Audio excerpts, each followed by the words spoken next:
Hey everyone, and welcome back to my channel, What the Beck. Today's video is going to be about how to survive finals week, or like the month leading up to it. I kind of developed a little system that helped me stay on task this year that I hadn't used before, and I figured it might be beneficial for other people to see, so that's what I'm filming today. This is basically a 5-step process. I'll let you see my little cheat sheet notes here for a little bit. It's 5 steps, and it's basically to help you get organized and know when you have to work on things to get everything in on time. So let's get into it. So as you can see, I've already finished my finals week. That's how I've had time to be able to make this extra video.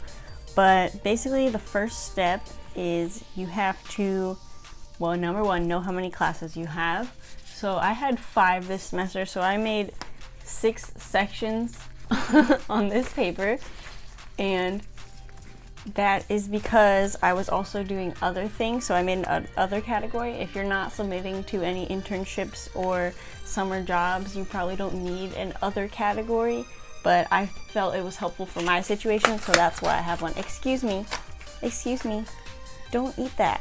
Oh my goodness, do you see this destruction and death caused by this baby? Okay, behave yourself. So,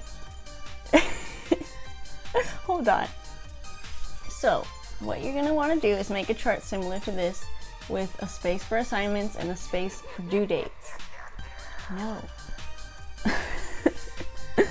So, you're gonna write the name of each of your classes, obviously, in the box. That way you know which assignments are for what class, just in case you're doing better in some classes than others. You know where to focus your energy if you have to prioritize.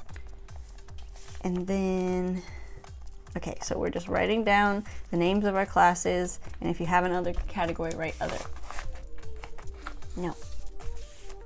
So the next thing we're gonna do is color code, and I have personally had my courses color coded the whole year because I color code them on my schedule in Google Calendar. That way I know when each class is, or if the class time changes, I can see what color it is and know what class it is. So yeah, just go through and assign each class a color. I'm doing this by highlighting, but you could underline it or make a symbol for it, whatever you feel works. In my original version of this, I did give other a color of purple, but I don't have a purple marker right now, so we're just gonna leave it blank. So the next thing you're gonna do is you're going to list all of your assignments, and I have this already done over here. I'm just gonna copy these over, but what you're gonna wanna do is take out all your syllabi from the beginning of the course, or like the beginning of the semester, and look on your online program if you have one like Moodle or Blackboard or Canvas. Go on there and see everything you have left to do before the semester is over. That way it's all going to be on here, and once you cross everything off, you're all done.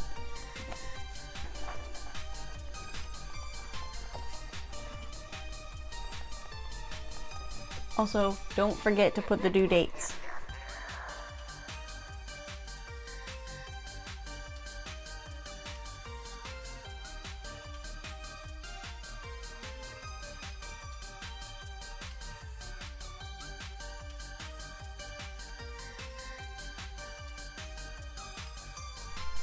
Alright, so as you can see, I wrote all these down. I wrote down all the due dates on the side, and if you have an exam at a certain time that's different from class time, also write the time down. That way you don't forget that, because some schools don't have a system where the final is during class. Sometimes professors can organize it to be within class. That way you don't have to stay for a long time after your finals start, but sometimes the times are different, so make sure you note that where they're different from regular class time. So the next thing you're going to want to do is either get out your planner that has a calendar, Or if you think it will be beneficial to have everything separate, so you would have all of your schoolwork on one calendar, you can either print or draw a calendar. I drew one just because it was what was available to me while filming. So now what you're going to do is put all of your deadlines into this. So that's why we have all of these due dates in this column. That way we can put them in, and you're going to either highlight or underline whichever your pens allow for which class it's in. So I suggest you go by class. So put the first one in when it's due, and then put the second one, and so on until you have all of them in. And make sure you keep up the color coding.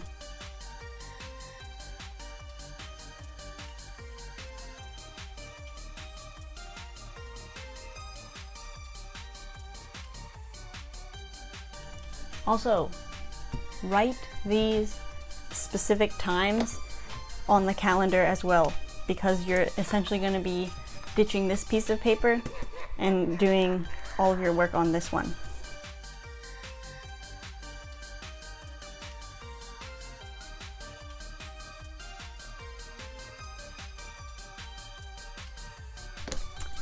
Okay, so as you can see, I've put all of the deadlines in and I highlighted them. The highlight means it is a deadline, which means we have to do it beforehand. And as you've seen, I continue to put the color coding for which assignment is for what. So we can essentially forget about this piece of paper now. This is just an organizational tool. But since we need to do things before they're due, we don't want to be working on this final project the day before. So the next step is to assign times to work. And I suggest that you write these on the calendar with a bullet point or another small symbol, just because if you highlight everything, it's all gonna look like they're all deadlines, which they're not. It's just times you can work on them. So one thing that I suggest is having multiple options. That way you don't get to May 2nd and then you think, oh, well, I have to do 3 projects today because that's what I put on here. What you can do is assign multiple days that you could work on a project, and then you put a symbol for the last day that you could work on it before it's due. So let's try this with this first assignment here. So if we're using a bullet point, like I said before, if it's due on Thursday the 25th, then maybe we could work on it on Monday. So I'll put a bullet point and I'll write that I have to work on a paper this day. But if it gets to it, I might have to do it on Wednesday. But to make sure that I know it's the last day I could work on it, I'll put a plus sign through it. And having this little symbol for the last possible time you could work on it is helpful, because once you have everything filled in, this is gonna be not a mess, it's organized, but it's gonna be overwhelming. So when I was using mine during school, I would cover up everything except that day. So if I'm only looking at this day and I see this symbol, I know I have to do it by tomorrow without having to look at tomorrow. So if that will work for you, you can try that.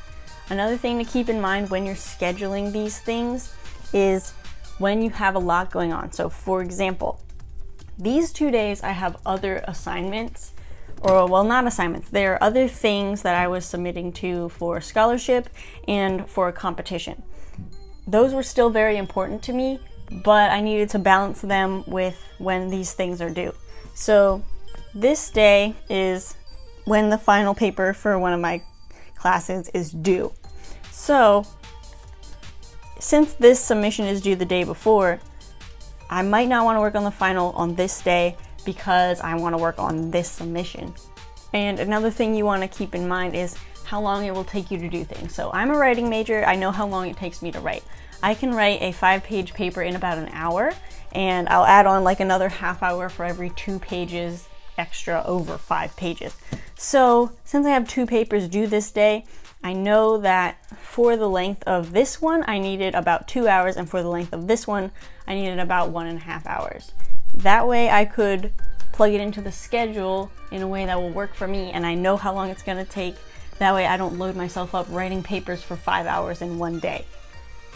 So I'm just gonna go through and assign times to work on these things, and then I'll come back and tell you about them again.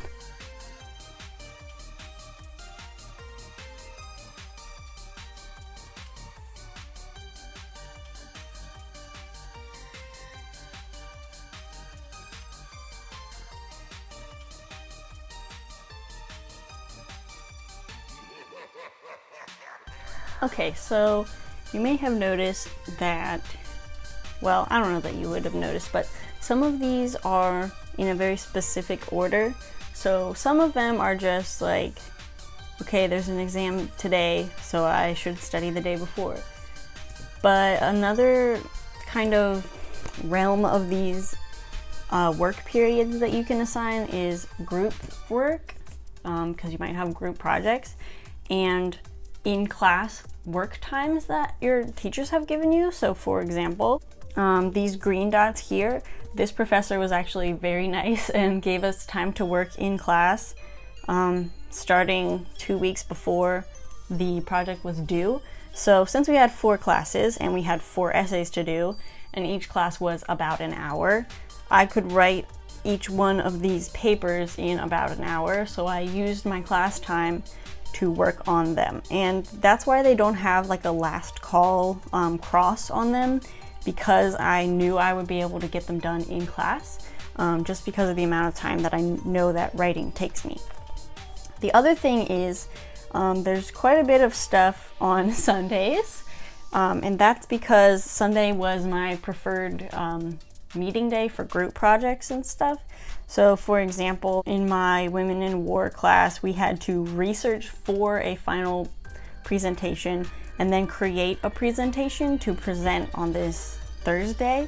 So we decided that we would meet on Sundays, and we met up both of these days at a certain time. And actually I can write that time on here just because it would be helpful if I was actually still using this to see what time I need to be there.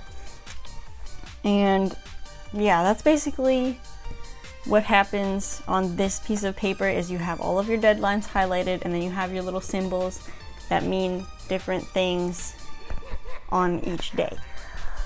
So the next step is to actually plug it into your Google Calendar. Even if you don't use Google Calendar normally, I find it's a good tool for knowing when your schedule is, and you can program it to repeat until the end of the semester. That way you know when all your classes are, and you can put all your appointments and stuff. But you are going to want to assign times to each of these things. You're doing this for 2 reasons. One is because Google Calendar will actually remind you on your phone when you need to work, and 2, you'll see how all of the work and studying will fit into your life. So as you can see, I put all of my work and study sessions around my classes and my job. That way I could get them all done in a reasonable amount of time. The other thing to remember when scheduling these work periods is to also schedule fun or relaxing periods. So for example, I put a big chunk of time on a Friday so I could work on a puzzle instead of studying. So as you can see here, this week here and this other half of the week is kind of really full, and this part up here is more open, I guess, because that's like right before the actual week right before finals. So if you can help it, I suggest giving yourself break days. So as you can see, this is a day when something is due, but I've assigned time to work on it this day before. So what could theoretically happen is, since you see that this is the last day you can work on this, you think, oh great, I can finish that up.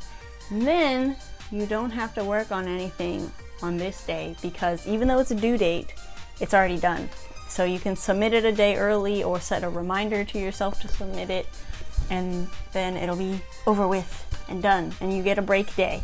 Okay, so the final step that will help you 100% make it through this last week, I'm not gonna say without falling apart, but with some kind of success, is to actually stick to this plan. Because if it's no sense making this big gigantic system of when things are due and when to work on them if you're not going to get them done on time and turn them in. So remember to give yourself enough time that you'll be able to put your full effort into these things. Prioritize where you have to. So if one project is not worth as many points as a different one, do the one for more points, or do the ones for the classes you're struggling in before you do the ones for the ones that you're not struggling in.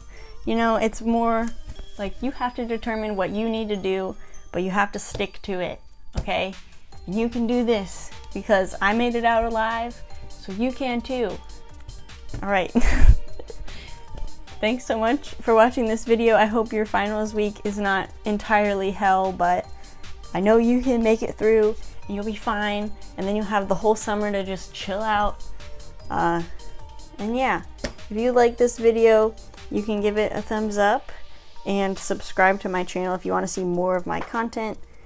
I'm posting every Sunday and some Wednesdays in the summer. I will see you in my next video.